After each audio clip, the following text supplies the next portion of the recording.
Samsung தொழிலாளர்கள் 29 நாட்களாக தொடர் போராட்டத்தில் ஈடுபட்டு வரும் நிலையில் இன்று 11ஆம் கட்ட பேச்சுவார்த்தை நடைபெறவுள்ளது.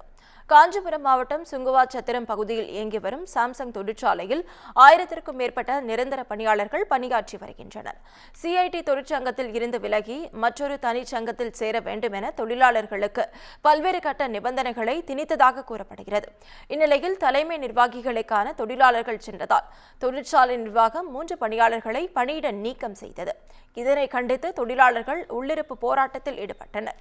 தொடர்ந்து ஒப்பந்த பணியாளர்களை வைத்து பணி செய்ததால் உற்பத்தியை தொழிலாளர்கள் தடுத்து நிறுத்தி இருக்கின்றனர். இதனால் உள்ளிருப்பு போராட்டத்தில் ஈடுபட்ட 14 தொழிலாளர்களை பணியிடை நீக்கம் செய்துள்ளது.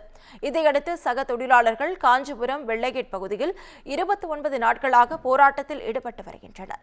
இதனிடையே கூடுதல் தொழிலாளர் ஆணையர் முன்பு நடைபெற்ற 10 கட்ட பேச்சுவார்த்தையும் தோல்வியில் முடிந்தது.